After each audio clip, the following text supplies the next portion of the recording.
Hello everybody and welcome back to another Know Your Ship episode, and I do apologize that this episode took me a little bit longer than I originally planned. Initially I was hoping to get it out by Sunday, but sometimes research does take a bit longer and I'd rather make an accurate episode than just rushing it. So my apologies for being a little bit late, but here it is anyways. So to understand the story of the Colorado class, or the Maryland class if you follow the European method of naming classes based on the first ship laid down, we have to go a little bit further back in the history of US battleship design. The most notable thing about the Colorado class battleships was obviously the fact that they were armed with 16-inch or 406mm guns, the first on any US battleship. The 16-inch gun, however, was first proposed as early as November the 6th of 1911. But the Secretary of the Navy at the time, George von Langerk-Meyer, did not approve of the new weapon because it would have made all the other battleships, currently under construction at the time, obsolete. So Meyer therefore limited the Bureau of Ordnance to blueprints only. However, with the advances in naval weaponry in other navies, the design work for the 16-inch gun was completed by 1913, and the gun was successfully test-fired in August of 1914. The 16-inch gun at the time was the most powerful naval gun anywhere in the world. The 16-inch guns had twice the energy of the old 12-inch guns and 50% more energy than the 14-inch guns. Penetration was therefore substantially better, capable of penetrating 13.5-inch side belt armor, which was the standard for all the US standard-type battleships at the time, out to 22,000 yards, which was about 20 kilometers, a significant improvement of the just under 14,000 yard or 12.8 kilometer capability of the 14-inch guns. The General Board proposed that Battleship 1915, the New Mexico class, should abandon the Pennsylvania design of using the 14-inch guns and adopt the new 16-inch gun instead. This would have given America the most powerful battleships in the world and would only be eclipsed by the 16.1-inch, the 410mm guns equipped to the Japanese Nagato class battleships of the 1920s. However, Josephus Daniels, and this is somebody you're going to have to remember because he's kind of important, the Secretary of the Navy for President Wilson, thought the 16-inch gun-armed ships were too expensive, and thus overruled the General Board and forced Battleship 1915 to duplicate the Pennsylvania. This was once again the case for Battleship 1916, the Tennessee class, which would duplicate the New Mexicos. The General Board would once again submit a design for Battleship 1917 to be a 16-inch gun battleship. But the Secretary of the Navy once again demanded that Battleship 1917 be a slightly modified Tennessee class, with a choice between either the 14 or the 16-inch guns, to which the General Board selected the 16-inch gun. A little while later, the board would once again go back to the Secretary of the Navy and ask for the 16-inch gun battleships, but once again Daniels vetoed them. Congress would then authorize in the Naval Bill of 1916 for 4 Colorado-class battleships, the Colorado, Maryland, Washington, and West Virginia, BBs 45 to 48. These ships were nearly identical in terms of displacement, size, performance as the preceding Tennessee-class battleships. They displaced 33,100 metric tons, were 190.27 meters long, 29.67 meters wide, and had a 12-meter draft. The ships developed 28,900 shaft horsepower, pushing 4 screws using turboelectric drive, giving the ships a top speed of 21 knots. The ships were capable of a range of 8,000 nautical miles at 10 knots, and the ships were well armed with 8 16-inch guns and a number of 5-inch guns. Anti-aircraft armament evolved steadily, but I'll have to cover that a little bit later because things changed a lot prior to the war, during the war, and so on and so forth. Armor protection was an all-or-nothing scheme, but wasn't as good as the designers initially wanted, with a maximum 13.5-inch main belt, an 18-inch turret face armor, and 11.5 inches for the conning tower, and 3.5 inches of deck armor. Although I will also go into the armor and protection a little bit later in a bit more detail. Out of these 4 planned ships, only the Colorado, the Maryland, and the West Virginia would be completed. The Washington was to become a victim of the Washington Naval Treaty. The state of the U.S. battleship fleet by the end of the Dreadnought era is summed up by Norman Friedman as the most advanced American battleships of the Dreadnought era were the 9 ships resulting from Daniels' consistent veto of General Board characteristics.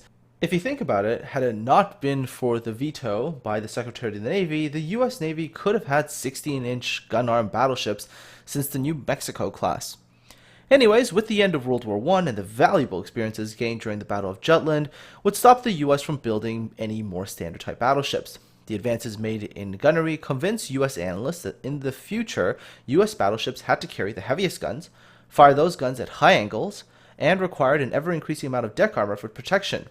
Speed would also be massively important for strategic and tactical purposes and for the defense against torpedoes. These requirements would push the US towards building fast battleships, and that is the reason why the Colorado are the last standard type battleships. With regards to deck protection, it appeared to US Navy analysts that heavy shells in the future would fall at such a steep angle that no amount of deck armor would protect them. So instead, what the US decided to do was opt for a thin upper deck, which would trigger the fuses on the shells. The shells would penetrate and then explode above a thick protective deck over the vital areas of the ship, thus reducing critical damage. As battle ranges increased, side armor could actually be sacrificed, because what would happen is because shells were coming in from a significantly higher angle, if they were to hit the side armor, it would be at a pretty drastic angle and the shells would likely bounce.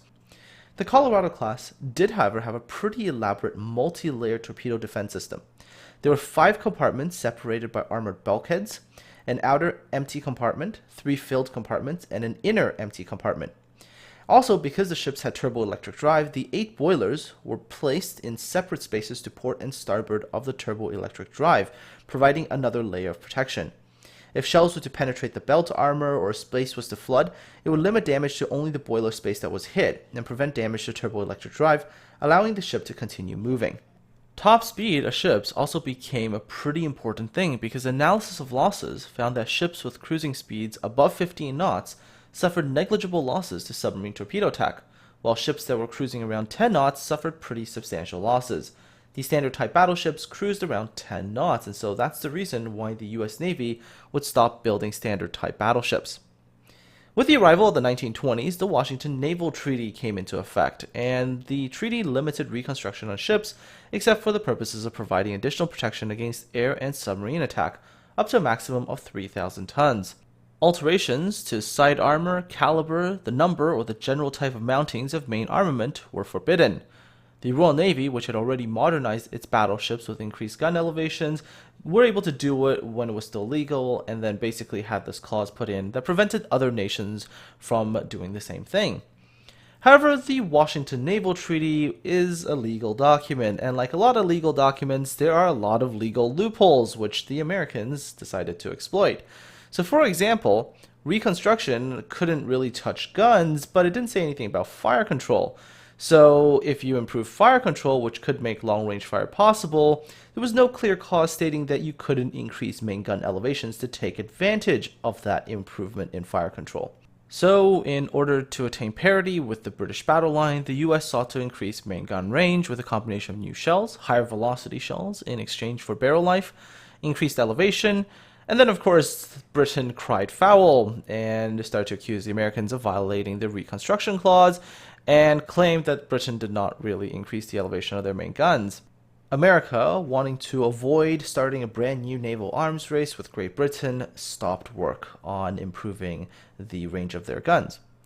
So in the early 1920s, increased gun range was determined to be dependent on improved fire control, and an important element of fire control was airborne spotting. In March of 1922, the Bureau of Aeronautics wanted battleships to operate a mixture of aircraft from capital ships, including 2 fighters and a spotter plane. The fighters would help deny airspace over one's own battle fleet from enemy spotter planes while protecting one's friendly spotter planes over the enemy fleet, allowing you to have the advantage. So in the 1920s, the Colorado class was fitted with catapults over the turrets and the quarterdeck. In terms of refits, the Colorado class was not given much prior to the US entry into World War II. The most significant work seems to have been adding torpedo blisters to the ships to increase their buoyancy. This was mostly done because there was so much additional equipment being added onto the ships that they were lower to the water than they were originally designed to be, and hence the adding of the torpedo blisters would help raise the ships up.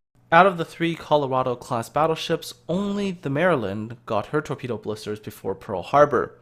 The West Virginia and the Colorado, they switched places in terms of who was going to get it first, so the Colorado was at Puget Sound, getting her blisters at the time of Pearl Harbor, while the West Virginia never got it at all.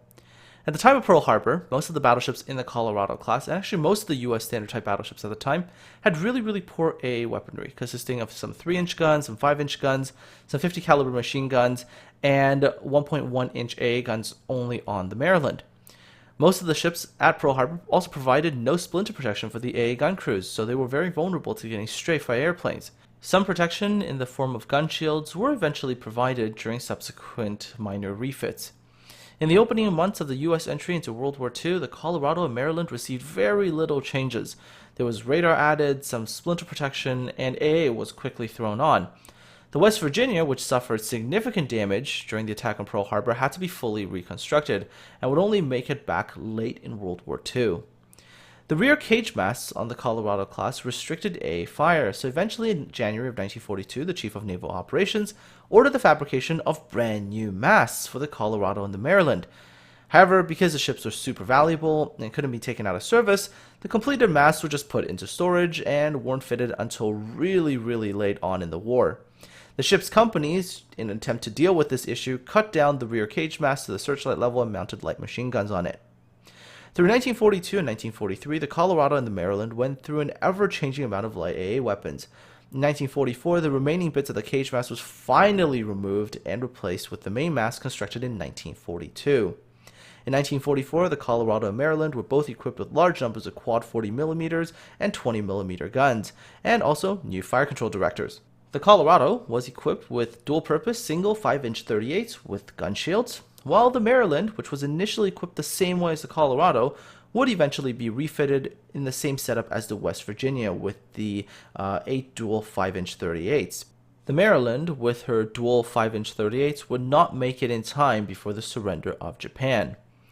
The West Virginia, which was seriously damaged at Pearl Harbor, got a really comprehensive rebuild.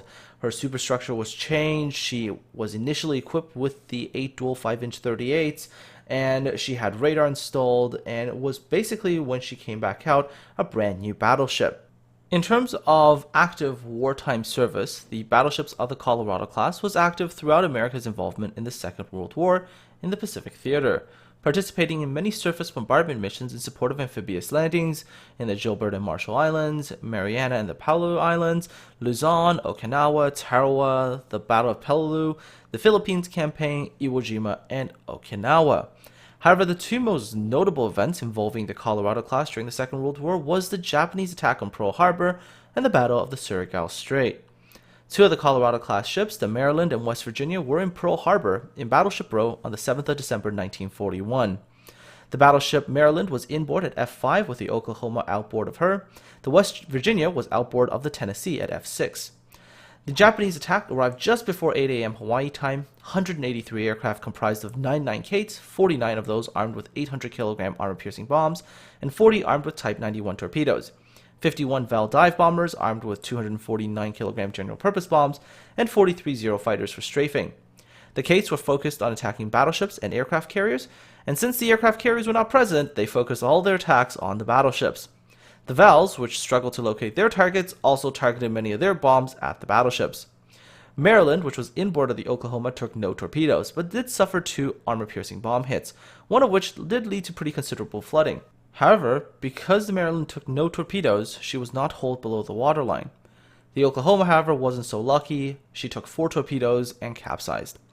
The West Virginia, which was in the same outboard position as the Oklahoma, was not as lucky as the Maryland, taking 7 torpedoes, one of which failed to explode, creating 2 large holes extending from frames 43 to 52 and 62 to 97. She immediately took a very severe list to port. According to Archie P. Kelly, who served aboard the West Virginia as the Assistant Damage Control Officer, the inclinometer, which only went to 17 degrees, went off the scale a few inches. One interesting note was that after the West Virginia flooded, all the phones except one on the ship went out. The only phone that stayed in operation was the damage control phone, which was sound-powered, not electrical-powered. This allowed the damage control teams to quickly take action. Still, the decision to start counterflooding was done without orders. This decision by Archie Kelly and the Damage Control Officer Commander Harper to start counterflooding prevented the West Virginia from capsizing like the Oklahoma did. One sad story told by Archie Kelly was the decision by him to dog the watertight doors of Central Station. And when he did that, he could hear men on the other side of the door screaming, trying desperately to undock the doors, but him, along with a bunch of other sailors, prevented that door from opening. He actually looked at his commanding officer, Commander Harper, and basically asked the unspoken question, should I open this door? To which the commander's face told him that he didn't want the door opened. Later, when the West Virginia was unflooded, they found the dead bodies of those sailors on the other side of that door. It was an agonizing decision for Kelly, who wondered if there was a chance they could have opened the door, let the men from the other compartment in, and then closed it with the available manpower that was with him in Central Station at the time. Only after Kelly read the story The Squalus around the year 2001 and the decision made by an officer aboard the submarine when something similar happened, a decision made very much similar to the one that he made, did he finally feel better about his decision almost 60 years later. The actions of the damage control team aboard the West Virginia allowed the battleship to sink upright, which allowed them to eventually recover the ship and then to reconstruct her and put her back into service.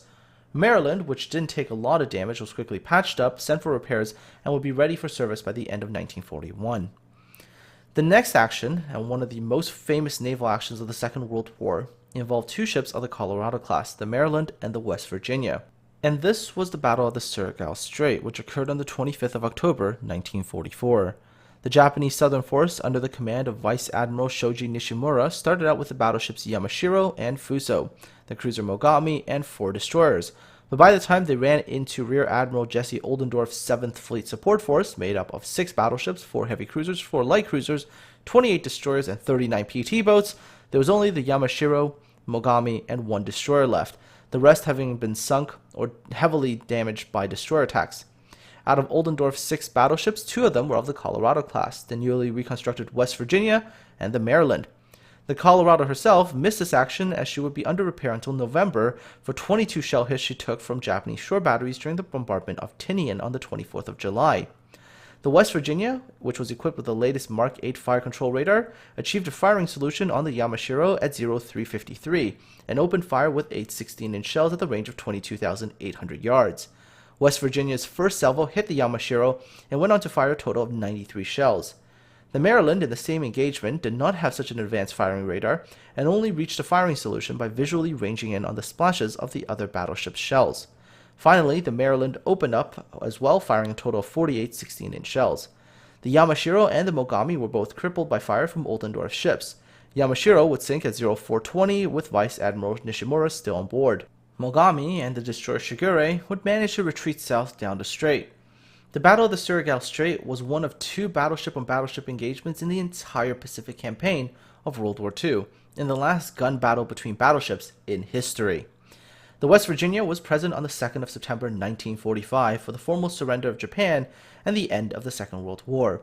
5 of her musicians were temporarily transferred to the Missouri to play at the ceremonies. After the Japanese surrender, all 3 Colorado-class battleships took part in Operation Magic Carpet, bringing U.S. personnel back from the war. All 3 Colorado battleships were decommissioned in 1947, the Colorado being scrapped in 1957, and both the Maryland and West Virginia being scrapped in 1959. And that does it for this Know Your Ship episode on the Colorado class. I hope you enjoyed it. I had a lot of fun putting this one together. Anyways, folks, I wish you a very, very good week. Take care, and I'll talk to all of you again soon.